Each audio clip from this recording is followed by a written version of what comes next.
Welcome back to Notes Edition, where I read notes off of my phone. Today's note is called Why I Don't Use Coinbase.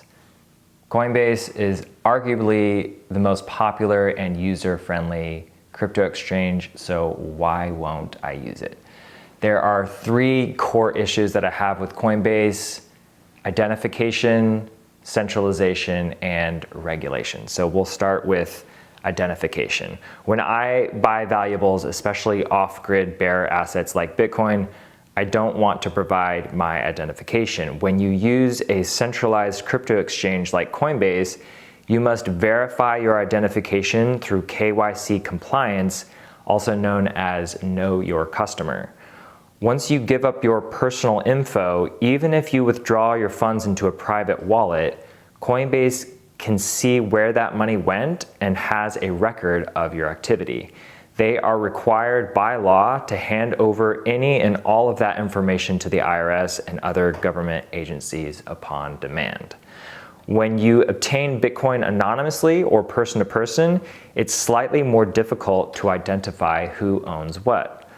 Although your identity can ultimately be matched to your Bitcoin wallet through deductive processes as used by Chainalysis, owning Bitcoin privately offers a thin layer of privacy by simply laying low. It's better than simply handing over your identity permanently from the get-go. Number two, centralization. Coinbase is centralized. They can be targeted for hacks and breaches. They can choose to pause trading or otherwise change the rules of their exchange platform in the same way that years ago Robinhood halted certain trades during the GameStop debacle.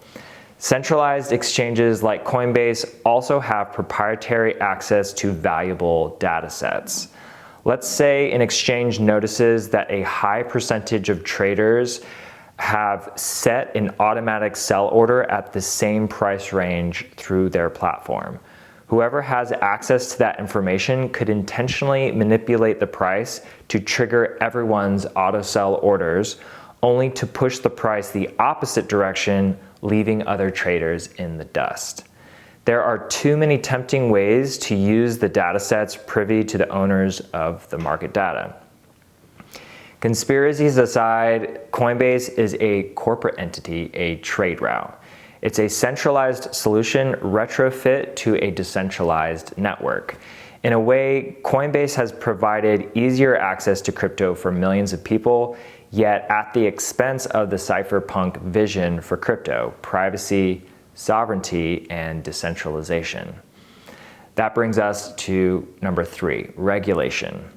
When you use a centralized service like Coinbase, you're subject to regulation. Coinbase is regulated by the government through the SEC and the IRS, which means all of its customers are forced to comply as well. Coinbase may be coerced into handing over your personal information to agencies who could use that information against you. When you use Bitcoin off-grid, there are no income taxes, no capital gains, and no identification requirements. You are free to trade freely. When you store funds on Coinbase, they have control over your funds as if Coinbase was your bank account. When you hold Bitcoin on your own private wallet, it's kind of like storing money in your own piggy bank. By sidestepping centralized exchanges and taking personal ownership of our money, we can gradually reclaim financial sovereignty. And that's today's note.